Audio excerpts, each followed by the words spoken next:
that actually the mutation was a deletion, actually not an event enhancer, it was a silencer. That region was mutated, and it resulted in ectopic expression of this gene, antennapedia, into the head region, right? Antennapedia is normally restricted to thoracic segment 2, part of segment 1 and part of segment 3, but the mutation destroyed the ability of some transcription factors in the head region to bind to that silencer sequence on the antennapedia gene, resulting in its ectopic expression in the head region, right? And so that when you drive this expression of antennapedia in the head, normally antennapedia is part of the genetic switches that's required to make a leg in this segment T2. And so now that forced the head region, the antenna cells, to go down the pathway of leg development, right? Again, you don't need to think about, this is just different genes that are needed for salivary gland towards the head, leg formation, wing formation, right? So that's the basic idea. And so that's a general principle. If you were to take an alternative, there are other mutants, for example, that get rid of sex chromes reduced, this yellow transcription factor. If you mutate that, you also get an expansion of antennapedia, right? And so this whole system is based on different transcription factors in different regions turning off expression of this gene. So that's how this gene, antennapedia, gets restricted to stripes like this. It's because there are transcription factors in this area that shut down the ability of this gene, antennapedia, to be expressed. If you either delete the silencer in the antennapedia gene that those factors interact with, or if you mutate those factors themselves, then antennapedia can expand its expression in the head. Right? And then here's another example. A mutation called UBX was identified that generates, instead of one pair of wings, which is normal, if you go back here to the fly, so it normally has one pair of wings, right? But in this mutant, it generates 2 pairs of wings, and that's because you deleted this transcription factor, UBX, that's normally expressed in half of T3 and most of A1, abdominal segment 1. If you mutate that transcription factor, that's the one that normally keeps antennapedia from being expressed in this region. So it acts as a repressor of antennapedia expression in this region. So if you mutate it, now antennapedia expands into this more posterior region, right? And now that generates, since this segment normally generates a leg and a wing, it now generates a second wing in the third thoracic segment. Almost looks like a dragonfly instead of a fruit fly. So those are examples of the homeotic genes, and the main point is to illustrate this principle that these very sharp boundaries are determined by coordinate expression in different regions of the embryo of transcription factors that can restrict each other's expression, right? And if you perturb that system, then you get ectopic expression into regions that don't normally express that factor, and it causes them to take on different fates. Right? And we see exactly this kind of thing in the developing brain. You see very sharp boundaries of expression along the dorsal ventral axis, for example, in the spinal cord, and along the anterior posterior axis. I think one of the best examples is in the hindbrain, which is almost one of the most segmented parts of the brain. That's what we're going to talk about. So that's basically the main punchline, is that concerted action of different developmental control genes activate and inhibit each other's expression, creating these very tight zones of expression of these genetic switches. And the whole function of this is to generate cellular diversity, different kinds of cells at different positions along these different axes. Okay. So we'll move to the vertebrate system. So basically, morphogens are a very critical aspect of vertebrate development. In the fruit fly, this whole process here, so these factors that are pumped into the egg by the maternal cells, those are actually would be morphogens. Those are factors that would be high at one end and low at the other. They can just diffuse from a point source, right? So they'll be high here, low here, and vice versa. There'll be other factors that are high posteriorly, low anteriorly. And those determine what the cells, as they divide in this sac, what they become. Those are morphogens, right? Same thing here. In vertebrate system, the system relies on these morphogens. And those are those factors that I mentioned earlier for making dopaminergic neurons. The morphogens would be noggin, a neural inducer, sonic hedgehog, et cetera, et cetera, et cetera. BDNF would not really be a morphogen. That's a growth factor, but it would not really be a morphogen in a developmental sense. So morphogens typically are defined as being secreted from a point source where they're very high, close to that point source, and then as they diffuse away from that point source, sets up a gradient of expression.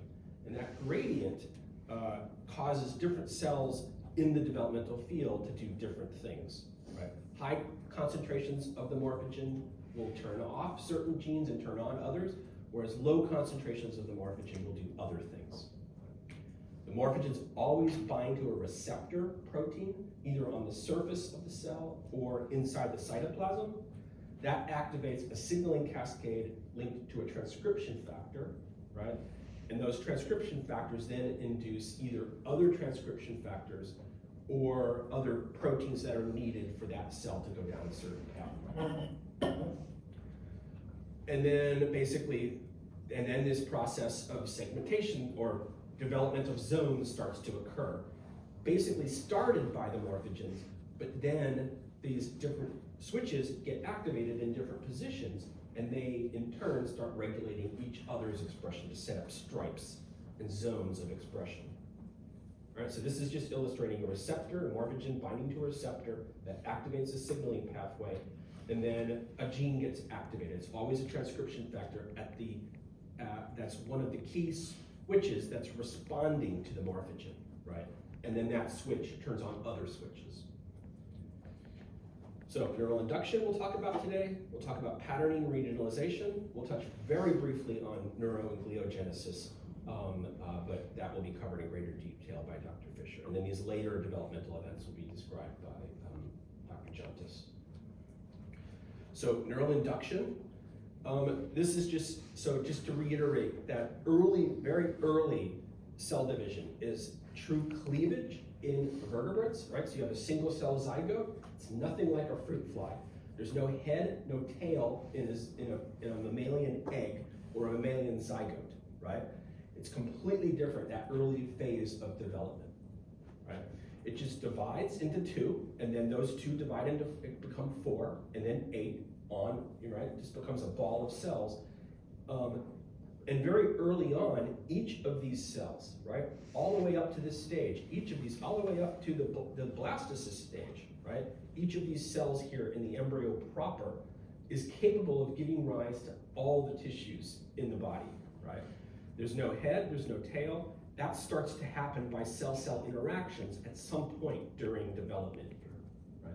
And we're not going to go into all the details of that, but that formation of the head and the tail is a much more cell-cell interaction process and there's very specific mechanisms that have been discerned over time by developmental biologists that set this in motion.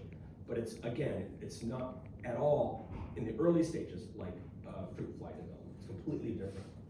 True cleavages in each of these cells has identical totipotent capacity that can generate everything, right? So the key things are the blastocyst stage. That's about day 7 in humans, about day 4.5. This is where ES cells come from, as I mentioned before. Then what we're going to talk about today is gastrulation. So that's the period when the 3 germ layers are determined in the embryo. Let's see, we have an ectoderm, an endoderm, and a mesoderm, right? And the ectoderm and endoderm are already existing at this stage, but the mesoderm is generated during this period called gastrulation, right? And it's during gastrulation that neural induction occurs. That is the first base instance where there's a factor that commits the ectoderm to go down a neural pathway. And we'll lay that out in a second. That's what we're going to talk about first. And then after neural induction, it basically closes up and forms a tube. And during this process of neurulation, you form a neural tube, and it's basically just a long tube, and that's exactly what it looks like under a microscope. And then ultimately that tube starts to change, and it gets these little swellings and outcroppings, and those are called vesicles. And those vesicles basically generate the telencephalon, the diencephalon, the mesencephalon, and ultimately the hindbrain and spinal cord, right? And we'll go through that as well. That's the patterning that we're going to be talking about. So neural induction, and then patterning, generating these anterior-posterior regions that are dictated by specific kinds of developmental control genes. Now, obviously, this is a very complicated process. We don't need to understand it in great detail for this course. It's just sort of an overview of how it occurs and focusing on these morphogens, sort of to simplify the whole thing. All right? So gastrulation in humans about days 11 to 15. That's about day 6.5 in the mouse. Remember, mice have a gestational period of only 19 days, one of the reasons that they're very useful to work on. Human gestation about 9 months. Right? And then neurulation occurs between days 16 to 25 in humans, and it starts around day 8 in mouse. And then this period of formation of rhombomeres and these brain vesicles they start around day 29, and in mice it's about days 8 through 11. Okay. So here's the basic process. I added this. This was not on, I don't think this was on the version that I uploaded. I just realized that I didn't really define the 3 germ layers, right? This is kind of basic developmental biology. But the ectoderm, endoderm, and mesoderm, those are the 3 germ layers that are generated during this early development. The ectoderm ultimately becomes the nervous system and skin. Endoderm becomes the internal organs. Mesoderm becomes muscle and skeleton, right? So at the time of the blastula, right, there's a neuroectoderm, so this would be the ectoderm here.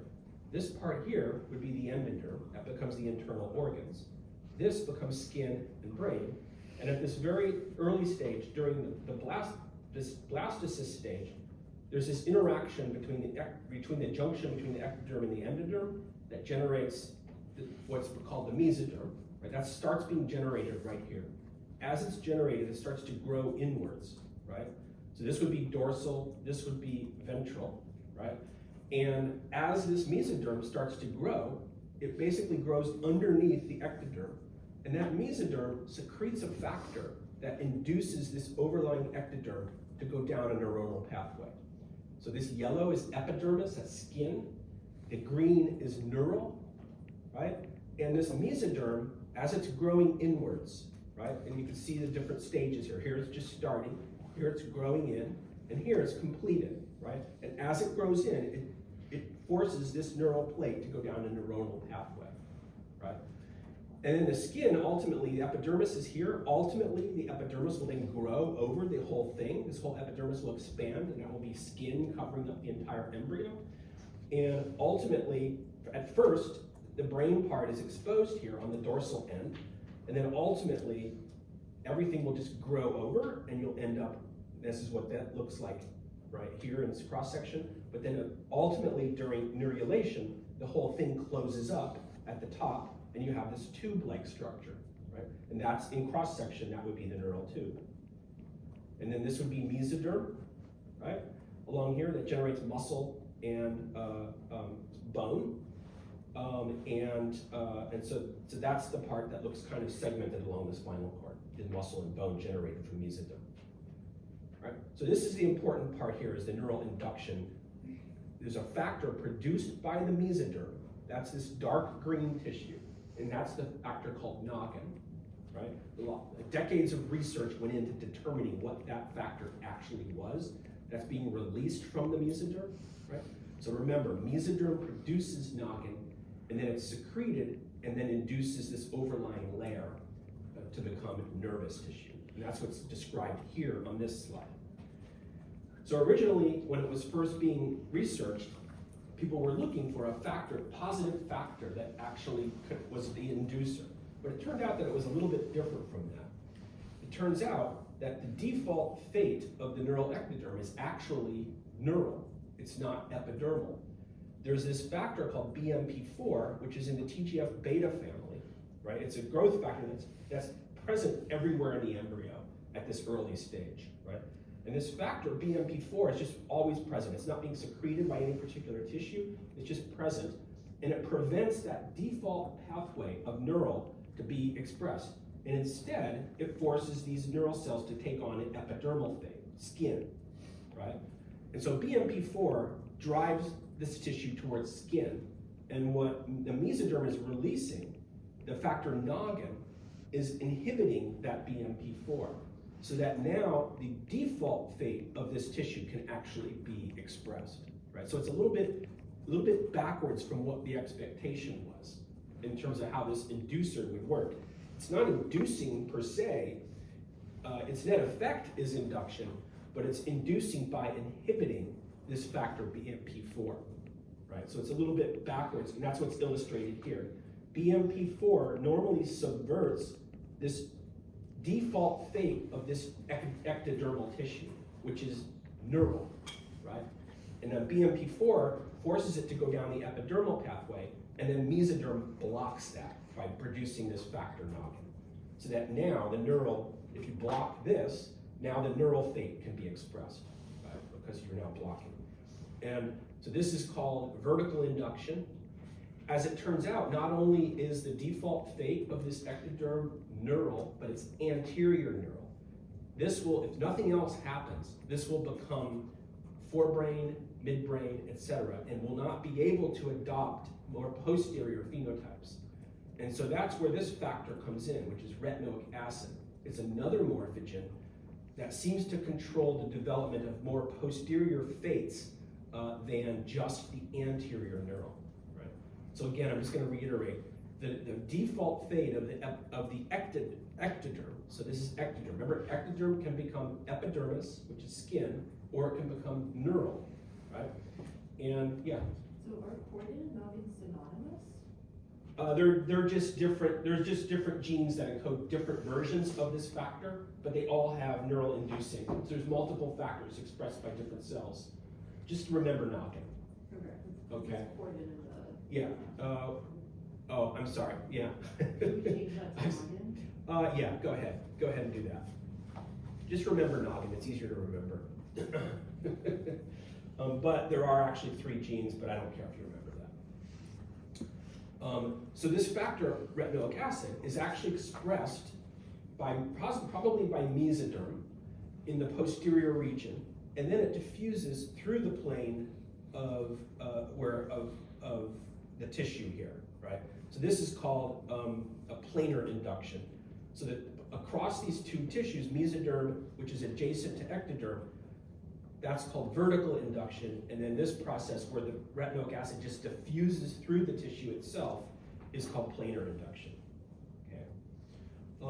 And then here is the system here. Here is, again, I want to focus on what's downstream of this BMP4. BMP, again, is this bone morphogenetic protein 4 that's in this TGF beta family.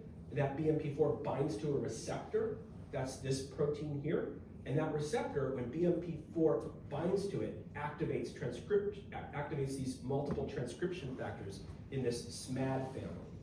And those SMAD transcription factors shut down neural genes, but activate epidermal genes and non-neural genes, right?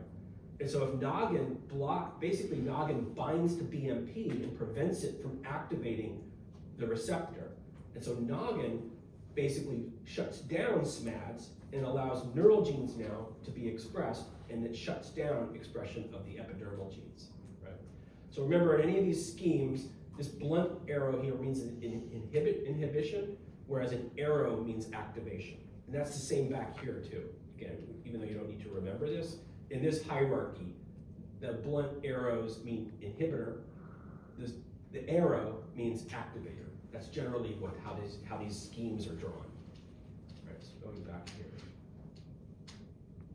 Okay, all right, so it's basically a simple system. Don't worry about Wnt and FGF. Those are 2 other morphogens that help go down the neural pathway, right? So they'll help shut down BMP expression, But you don't need to remember those. We can't go into every single pathway, but these are very important signaling pathways that are important for formation of the brain as well. Okay, so this is basically the idea. So the transcription factors in this case, so noggin is inhibiting BMP, and it's suppressing the ability of BMP to create epidermis, right? And now generates neural tissue. And it does that by shutting down these transcription factors. So as I already said before, morphogens typically work by binding to a receptor and activating transcription factors. And these transcription factors in this case are called SMADs. So just remember those. Okay. So now what we're going to talk about is this other aspect. That's neural induction. So now we're going to talk about anterior-posterior patterning, and a good example of that is this morphogen, retinoic acid. Because as it turns out, retinoic acid binds to a receptor protein called retinoic acid receptor, or RAR, and that's a transcription factor, and RAR then activates expression of Hox genes in this territory of the brain, and definitely in the spinal cord as well. Right? Then sonic hedgehog is another morphogen that works along this dorsal ventral axis. So this is anterior-posterior axis in this way. So that's head, that's tail down here. Anterior-posterior, or AP. And then dorsal ventral would be in this direction. And sonic hedgehog is secreted from this very ventral region of the developing, this would be called the floor plate here of the developing nervous system. So that whole red region. Here's the notochord. Notochord also secretes sonic hedgehog, and that induces this floor plate to also express sonic hedgehog. And then it diffuses from that point source dorsally. So this would be dorsal up here, ventral down here, right? So this factor, sonic hedgehog, binds to a different receptor along this dorsal ventral axis. And so this whole system creates sort of this matrix within the brain, setting up different regions along the anterior-posterior axis, and then as well along the dorsal ventral axis. So you can think of this almost like a grid kind of system being generated in two different axes. Right? And then the final morphogen I'm going to talk about is this FGF8 here, which is a very tight band. If you look at using in situ hybridization or immunohistochemistry of an early embryo, you basically just have this narrow band of expression of FGF8. Right. And it was realized very early on that there's something in that region that induces the midbrain in this region here. Right. And so ultimately this factor FGF8, which is expressed right at this junction between the midbrain and the hindbrain, right? That's called the isthmus. And that region expresses this factor FGF8, which can induce this region to become midbrain. Probably also plays a role in the posteriorizing of this region as well. Right? So it's generally involved in patterning of this region, the mid-hindbrain junction region. Right? And so it's very critical for the generation of dopaminergic neurons in the midbrain region. Right? So remember the substantia nigra, the ventral tegmental area, those are all here in the ventral part, or the tegmentum of the mesencephalon, or midbrain. So this image also illustrates kind of this process. Remember, we started with a neural tube, which is basically just a tube. And then, as development goes on, you get these swellings that are clearly obvious if you just look in a dissecting microscope at one of these early embryos. Anywhere from a frog to a fish, all the way up to human. It all looks exactly the same at these early stages. You basically have these little swellings that are called vesicles. This swelling in the most anterior part becomes the telencephalon, which generates the cortex, and also in the ventral part generates the basal ganglia and whatnot. The diencephalon is this part, right? That gives rise to the thalamus and the hypothalamus, right? And then the midbrain, but the dorsal part becomes the tectum, which is the inferior and the superior colliculi on the very dorsal part. That mediates partly auditory and visual information. And then the ventral part becomes the tegmentum, which includes the dopaminergic neurons, like the VTA and the substantia nigra. And then these little vesicles in the hindbrain, there's 8 of them, 7 to 8, depending on the papers that you read, This is what Cecilia Lowen's works on, was the development of these vesicles. And we're going to talk about this as sort of an example of a segment-like patterning process that occurs. It's the only one that's clearly segment-like in the brain proper, right? And so basically, so let's move on to anterior-posterior patterning, right? So these little vesicles here, they're thought to be segment-like because early studies in the frog, if you injected individual cells at a very early stage within each of these what are called rhombomeres, each of these little subregions of the hindbrain, which you can actually physically see just by under a dissecting microscope. You can see these 8 little swellings, right, along this anterior-posterior axis. If you inject dye, fluorescent dye, into individual cells within them, and then watch as those cells divide and start to migrate, at these early stages, they never cross these boundaries, right? They always prefer to stay within their rhombomereic unit. And so that was why they were thought to be really just like segments in the fruit fly, because that's exactly what segments in the fruit fly do. Ultimately, those boundaries break down, and cells that are generated here may end up here by migration and whatnot. But each of these little vesicles is now thought to be sort of a vestigial developmental program that's been sort of adapted from the original fruit fly body plan. And its sole purpose is to generate different types of cells along this anterior-posterior axis. It's a developmental mechanism that's been more or less conserved for the sole purpose of generating cellular diversity. Right? That's really the whole. Even though ultimately this brain region has no evidence of segmentation in the final mature animal, right? It's really just a mechanism for generating diversity. And same for these regions. They're segment-like, and they generate midbrain, diencephalon, and telencephalon cell fates, right? So we're talking mainly about this part. Each rhombomere is unique and ends up generating different kinds of cells. So like from rhombomer 1, you're going to generate the cerebellum and locus ceruleus. From R3 through R7, these are just examples, you're going to generate the cochlear nuclei for hearing. And from R7 and R8, you're going to generate the inferior olive. The pons comes from some of these cells here, and they migrate great distances from their original starting positions. And then lastly, a very important feature of this, if you look at Hox gene expression, remember those are the mammalian homologs of the HOMC genes in the fruit fly. Those have very precise boundaries of expression that respect these boundaries between rhombomeres, right? And as we'll see, those Hox genes are expressed throughout the spinal cord, and some of them have anterior boundaries that terminate in the spinal cord and they don't go up this far. But then other ones will express into this region, but not any more anterior, whereas other ones will express a little bit more anterior, right? But they always respect these boundaries. They always have an anterior limit to their expression, and that anterior limit always falls at one of these boundaries between these segments. And that's what's illustrated here, right? So for the fruit fly, you have these HOMC genes that are called labial, proboscipedia, deformed, et cetera, and each of those genes has a different anterior-posterior pattern of expression. Similarly, in the mammals, where there's now 4 copies of that HOMC complex, right? It's been quadruplicated, right? But each of those complexes does exactly the same thing. Each of the genes in that complex is expressed in a pattern that defines this anterior-posterior. So they're all expressed, so many of the genes will be expressed posteriorly, and as you get more and more anterior, there's less and less expression of these different Hox genes in different regions of this anterior portion of the brain here, right? And so the main punchline is that each of these different rhombomereic regions has a different combination of Hox genes that tells these cells to become something different.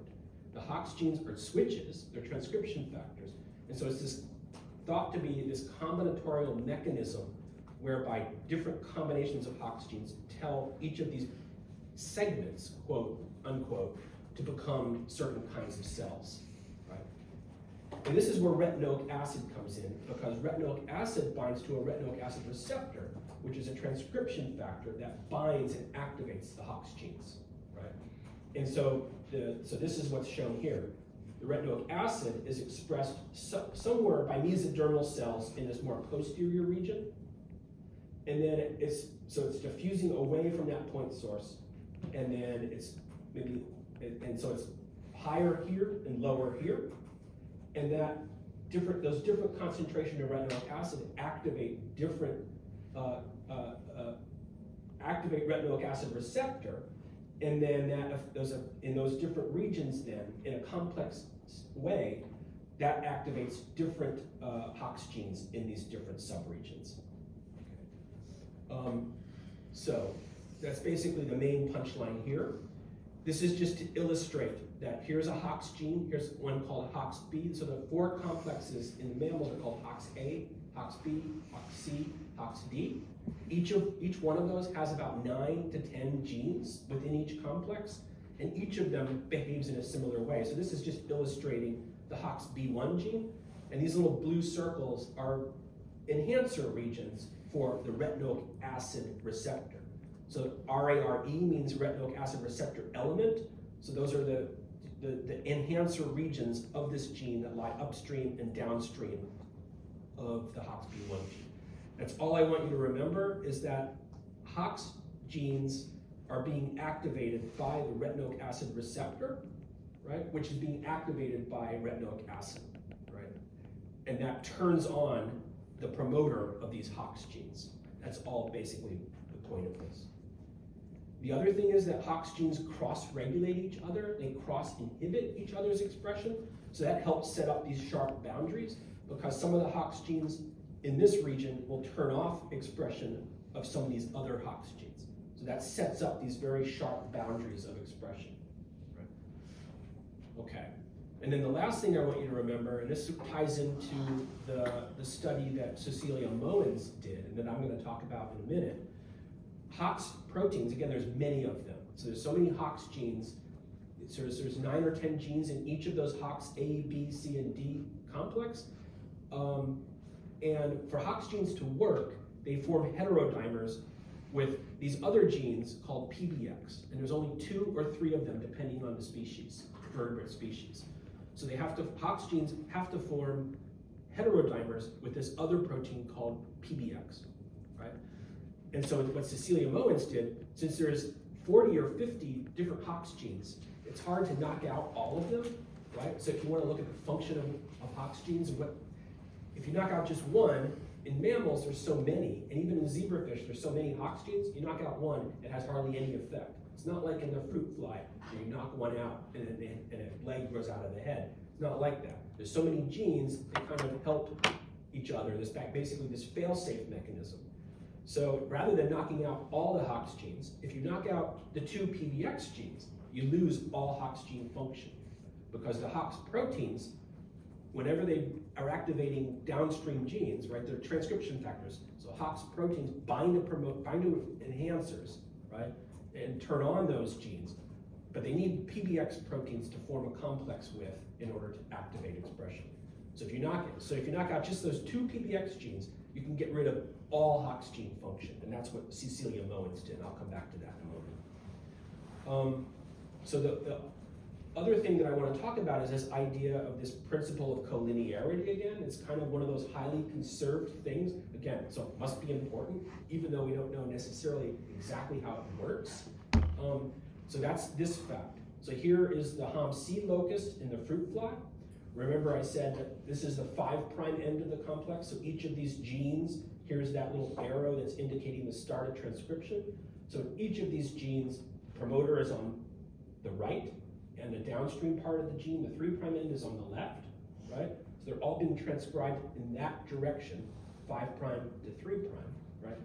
And the genes that are more at this end, on the right side of the complex here, are expressed more posteriorly, and the genes at the 3' end are expressed more anteriorly, right? And that's what leads to this kind of model here, right? Where each of these genes ends up creating this combinatorial pattern of expression. And you can see as you get further up to this rhombomer 2, there's only 1 or 2 HOX genes actually expressed there. And there's no HOX genes at all in R1, right? That becomes the cerebellum and the locus ceruleus. right? So this is the idea, this principle of collinearity, and this figure just sort of illustrates that general finding that different kinds of cells arise out of each of these rhombomerate units, and that's at least partly due to this combinatorial action of these different Hox genes and Hox proteins at these different levels. You don't need to remember all of this, but again, just remember that different regions give rise to different kinds of cells.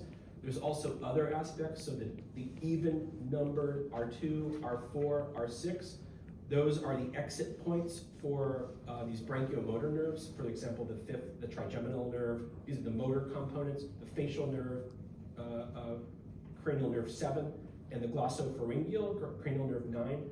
Those emanate because of these different adhesive properties of these different cells that encourages all of these motor nerves to exit from these odd, even numbered rhombomeres, right? So that's just part of this overall organizational plan. It helps kind of set up the whole pattern of different kinds of cells that are generated. So the pons comes from this more posterior region, the inferior olive comes from this more posterior region, and the more anterior regions generate different kinds of cells. And it's all due to the lack of Hox genes up here in the anterior part, and then expression of more and more Hox genes as you go more posterior. Right? You can just skip this. This is just a figure that's illustrating along with these patterns of expression. So you can imagine as you get more anterior, more of the Hox genes are shut down. So the chromatin studies have shown very related aspects. So trimethylation of histone H3 K27 shuts down the entire complex, and that's what's happening in the anterior portions, right? Whereas more posteriorly, retinoic acid is activating all of the genes in the complex, right? So you're going to have more expression anteriorly within this complex, because now you have K4 trimethylation. That's activating. This is inhibiting, right? You don't need to remember this, but just pointing it out because there's a lot of information relating gene expression within this complex to position along the anterior-posterior axis. I'm not going to mention that anymore, but this is Cecilia Moen's study. And so it's one of the first ones that indicated this general idea of how the posteriorization system works. Don't worry too much about the details here. You're not going to be held to too high of a standard on this, but there's a couple of things I want you to remember. The first is, remember I told you that there's a stripy patterns of expression in the brain at this early stage, and this is exactly what you're seeing here. There's a whole set of markers that you can use in mice, in zebrafish, whatever organism, whatever vertebrate you're interested in, that show these very stripy patterns of expression. And so this corresponds to rhombomeres, right? So they respect these boundaries between rhombomeres. This gene here is called CROX20, right? It's a zinc finger transcription factor that's expressed only in rhombomeres 3 and 5. You don't need to know anything about it. It's just it's an important developmental switch that's important for rhombomeres 3 and 5. This whole region here is rhombomere 2 in this particular scheme. And so this region here is the anterior part of rhombomere 2, right? This little weak expression of Ephrin A4 in this figure, and here of FGF receptor 3. So let me just point you out here. This is going to be actually the isthmus. So this region here is the junction between the midbrain, which is here, and the hindbrain, which is here. So this would be rhombomere 1. You see each of these little wings here that are reflecting a little bit outward. That will become the cerebellum, right? That region right here is bilaterally symmetric at this early stage. Ultimately, as this region grows and grows and grows, it's going to fuse at the midline. That fusion area will become the vermis of the cerebellum. And this region right here, this little gap will become the fourth ventricle, right? So the cerebellum will lie right on top of that fourth ventricle. So rhombomere 1, some people think it's not really even a rhombomere, that it's really just the junction between the midbrain and the hindbrain. But anyway, that gives rise to the cerebellum, and that's the fourth ventricle, right? Just to orient you. And then all of this, rhombomere 2 on down, to all the way down to rhombomere 8, right, which is down here, gives rise to different kinds of cell types that are important in the brainstem, right? And the brainstem controls a lot of basal functions, motor functions of the face, and stuff like that. Okay, so basically in this study, what she did was knocked out successively the PBX1 and PBX2 genes, right? And so let's just focus on the knockout of both. And the way they're interpreting this data is that if you look here, you've got this expression of this very weak band of Ephrin A4 or FGFR3, right, in this zone here. But if you knock out the PBX genes, which essentially deletes all Hox gene function, right, what happens is you lose all expression of R3 of this CROX20, you lose all expression of this high zone of Ephrin A4, and what happens is now you get an expansion of R2 expression into the posterior regions, right? So, and then here, same thing. You have this FGFR3, you get an expansion of FGFR3 into the more posterior region. In other words, if you get rid of Hox genes, you anteriorize this brain, right? The more posterior regions basically take on the fate of rhombomer 2. That's basically the idea. And so the punchline of this paper, eliminating zebrafish PBX proteins reveals a hindbrain ground state. That is, the ground state of this hindbrain is rhombomer 2, the anterior-most rhombomer, right? And you need the Hox genes in order to develop more posterior types of expression, generating, for example, CROX20 zones, and these specific high-level expression zones of Ephrin A4, whatever other markers you have that mark these different rhombomeres, they are all lost if you delete the Hox genes themselves, right? Does that more or less make sense? So essentially, and this is exactly, so this would be similar to like a homeotic transformation that was observed in the fly. If you get rid of the Hox genes, you're basically converting all these posterior segments into a more anterior segment.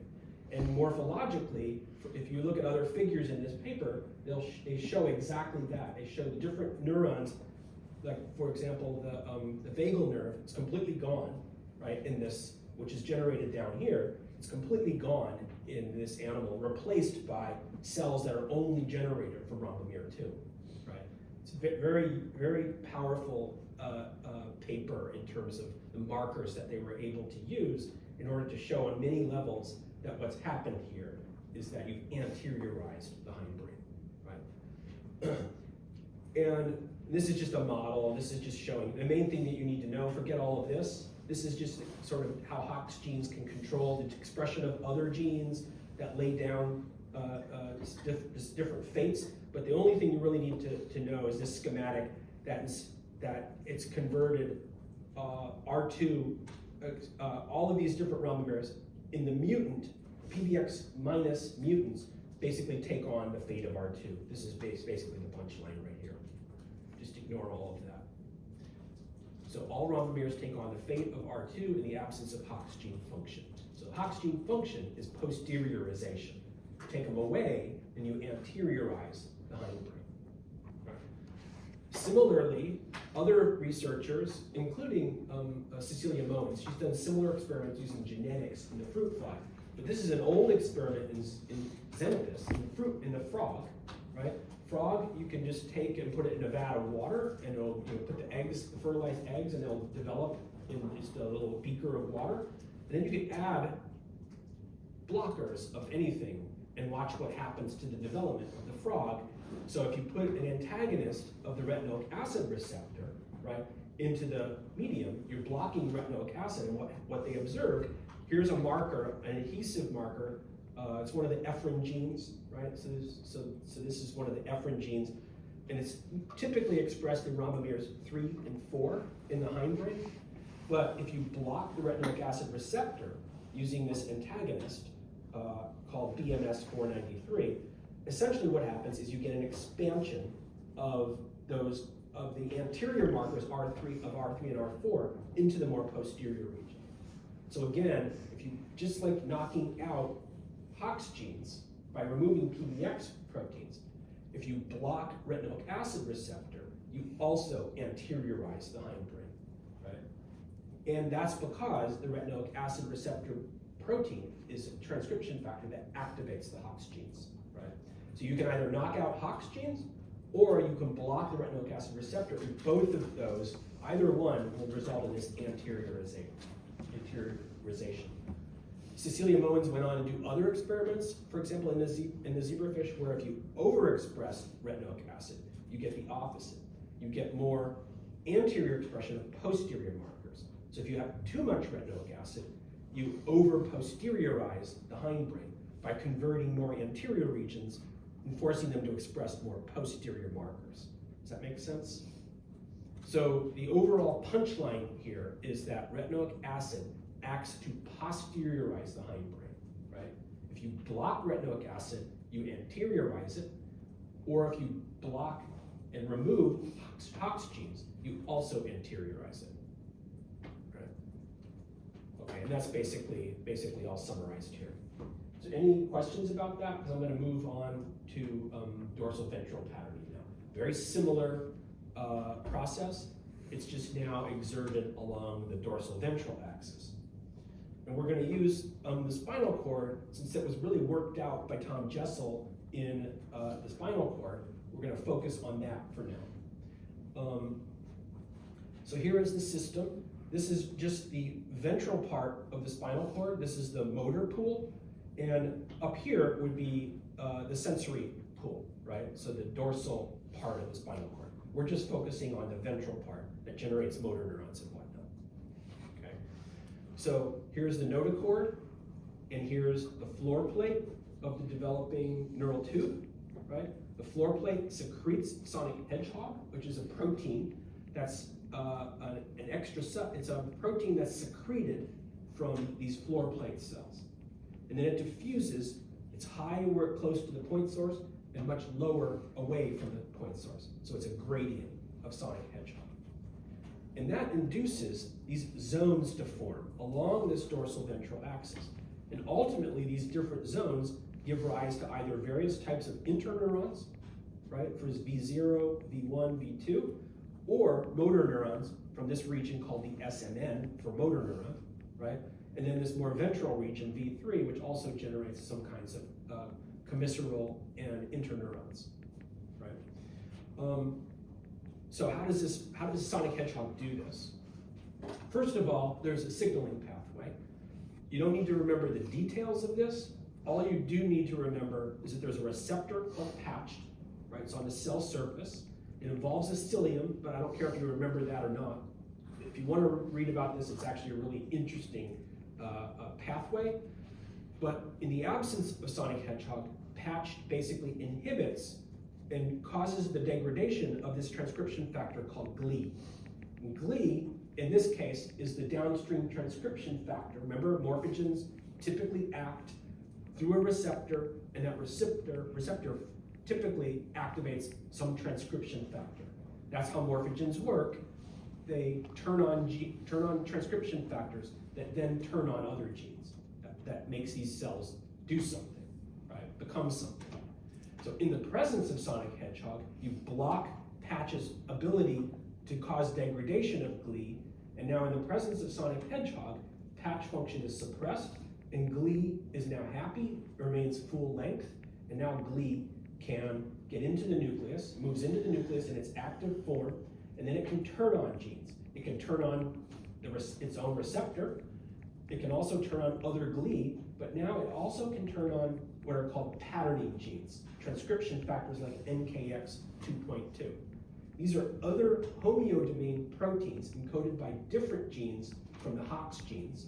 They're in the same class as Hox genes, but NKX 2.2 is basically a different family of genes which encode homeodomain proteins similar to Hox proteins, but they're in a different category, different family, based on structure and on function. Right. So again, that's sort of an overview of this pathway. The main point is morphogens bind to a receptor, activates a signaling pathway, and it turns on a transcription factor. And in this case, in the case of the neural inducer knock-in, the transcription factors are those SMADs. in the case of Sonic Hedgehog, the transcription factors, there's a couple of genes called GLI, right? And those GLI genes then turn on these patterning genes. And that's the next step. So here's this figure that came from Tom Jessel's work. If you remember, I don't know if you guys read Candell Schwartz, the textbook on neuroscience. And Jessel was added sometime in the 80s or 90s. Jessel was added to that book. He was one of Eric Kandel's colleagues at Columbia University in New York, and he's the one that worked out the genetics of this whole system, the dorsal ventral patterning. So here's Sonic Hedgehog. It's being secreted ventrally, and it's diffusing dorsally. So this is ventral, this is dorsal. And what these figures are showing here is that Sonic Hedgehogs, so this whole area has cells in it, right? And Sonic Hedgehog binds the patch receptor on those cells, right? And then basically some of these developmental control genes like PAC6, it's a family of other homeodomain proteins. PAC6 gene is inhibited by Sonic Hedgehog. Remember, Sonic Hedgehog is high down here.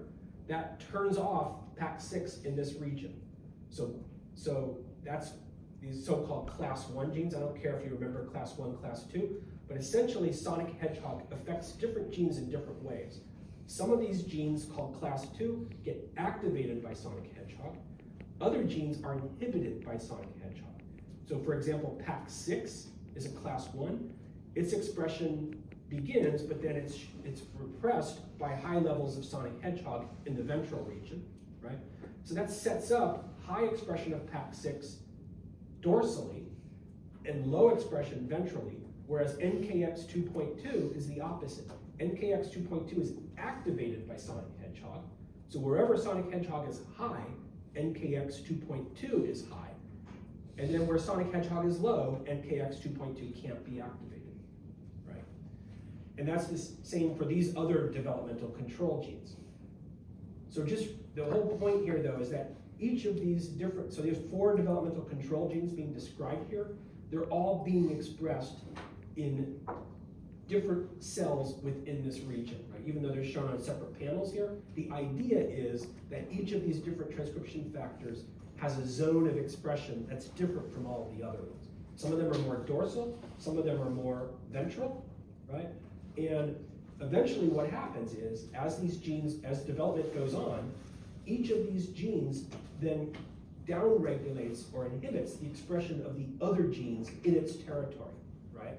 So Sonic Hedgehog sets up the gross pattern of dorsal ventral expression of these patterning genes. Each of these is a transcription factor, right?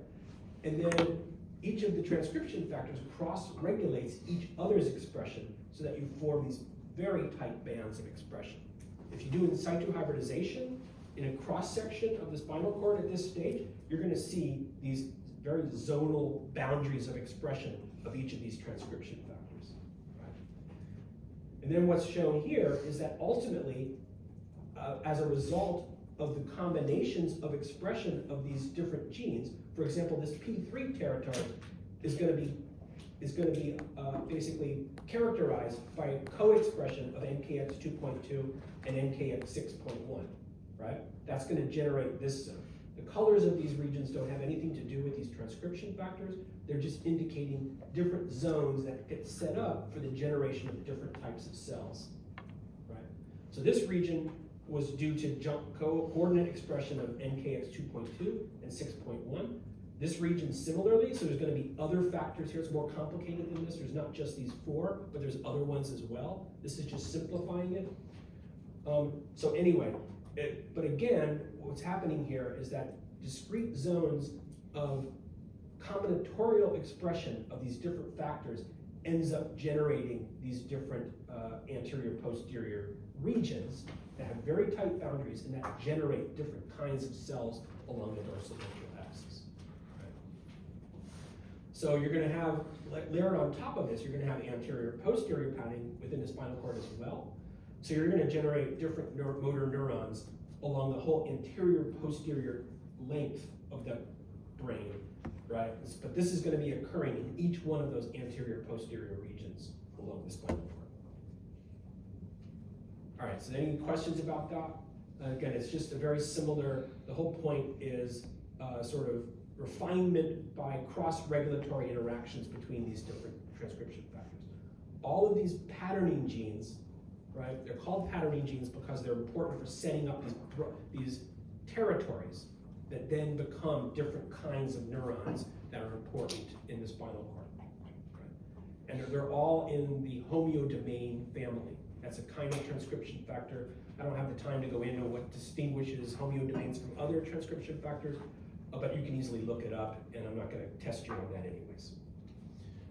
So the final part is midbrain patterning, so that's this factor here, and I'll just sort of summarize. This region is very interesting because there's a classic study by Alexandra Joyner at New York University in New York City, and she worked out how this region of the brain develops. There's these two other transcription factors in the homeodomain class called OTX2 and GBX2, and the boundary of expression between those two factors determines the origin of this isthmus region and the generation of FGF8 expressing cells in this region. If you expand the OTX2 territory to go more posterior, wherever the junction of expression of OTX2 and GBX2 is, that's where that region's going to develop, right?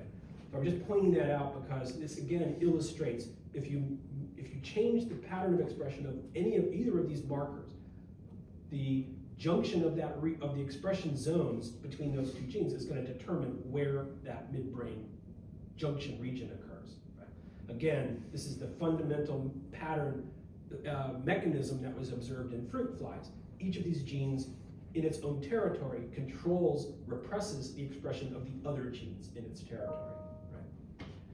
But the important thing is this region was known for a long time to be, if you dissected out a chunk of this region and implanted it in the diencephalon, you could generate a second midbrain.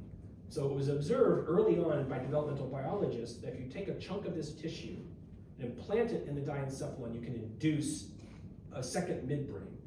And that's what's illustrated here. And so Gail Martin at San Francisco in 1996 hypothesized that the factor was FGF8. There's a lot of studies that led up to that.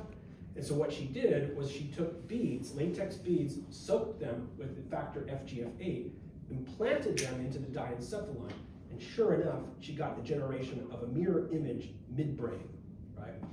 Proving that FGF was the actual factor which was responsible for the many decades of research that showed that transplantation of tissue from this region generated a second midbrain, right?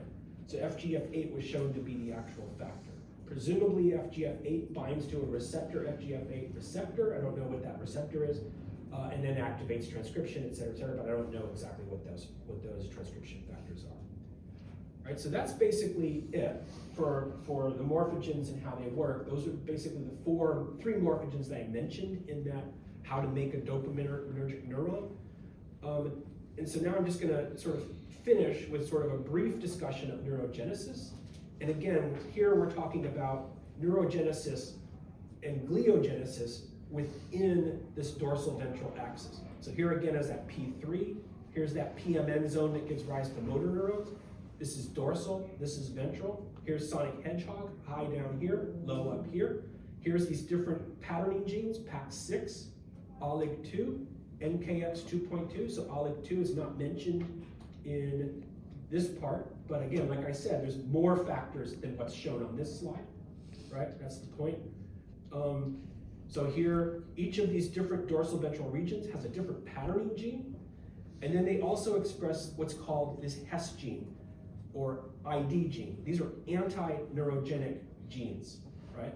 And so as development ensues at these different dorsal ventral positions, those patterning genes are retained, right? But in addition, a neurogenic gene gets activated in each of these different cells. So here, neurogenin 1 or 2 and MASH1. Here, neurogenin 2 as well.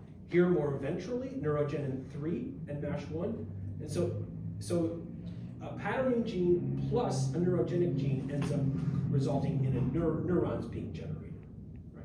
In this case, if you have a patterning gene, in this case called, a neurogenic gene called MASH1, and then the patterning gene gets turned off. Here as well, the patterning gene stays on, but now MASH gets activated, which is a neurogenic gene. Here a different patterning gene stays on, and now you get a neurogenic gene that generates oligodendrocytes, right? And then lastly, astrocytes. Basically, those are the only cells that develop because they maintain expression of this Hess gene, which is anti-neurogenic.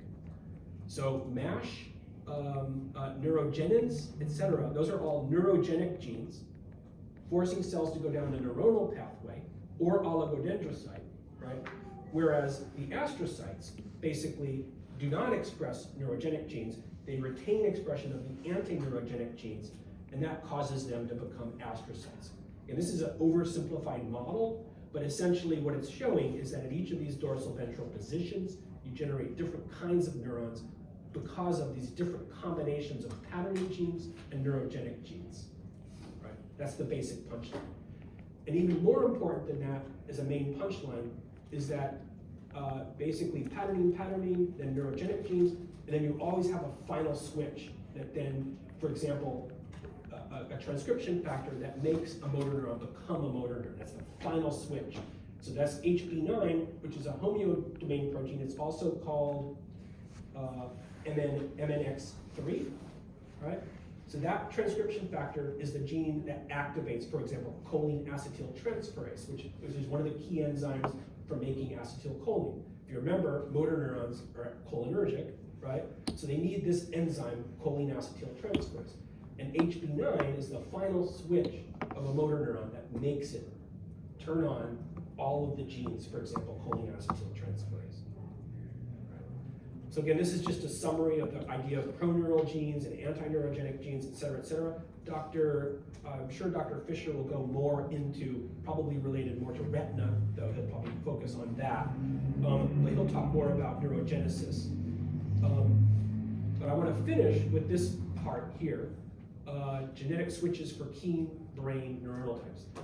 So I talked about motor neurons already. So here again, so MNX3, which is shown here, that's the same thing as HB9, right? So here's a sonic hedgehog, here's a bunch of patterning genes, here's neurogenic genes, right, et cetera, and then the final switch. That's sort of the standard paradigm in all of these, right?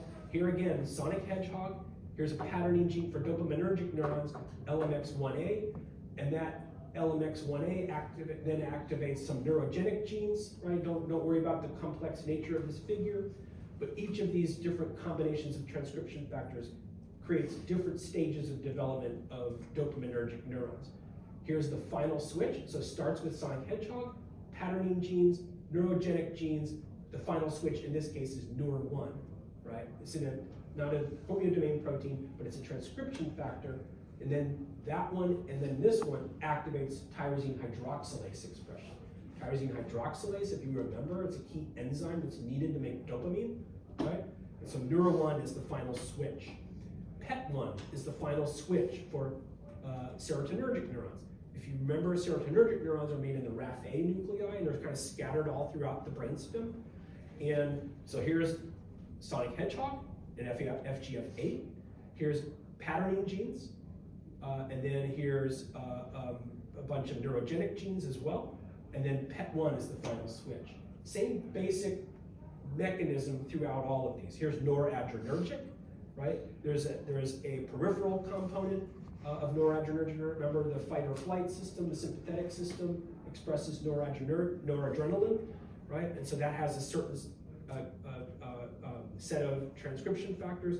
The last one is this gene FOX2B. That's the final switch for noradrenergic. And for the locus ceruleus, which is for the central nervous system, is the main region that makes more noradrenaline. Here's the FOX2A and FOX2B, the final switch, and that activates the enzyme DBH and tyrosine hydroxylase, which are both important for making noradrenaline. Yeah. So do we need to know the I would say remember the final switches. Okay, right? thank And that's you. what I was going to mention here. Right? So the summary here is basically you need, this is summarizing the main morphogens. It's summarizing the idea of patterning genes, and then the final switches. All I would remember in terms of patterning is this general hierarchy. Hedgehog, which is the ventralizing factor, patterning genes, neurogenic genes, final switch. That's basically it. And just remember the final switches. And then on your own, you can just read this. Essentially, this is coming back to, I know I'm out of time now. This is just coming back to this general idea. Remember this, this hierarchy, this epigenetic landscape. Remember, as development ensues, you can think of each cell as kind of like rolling down a hill. The further it gets down the hill, the more irreversible it is.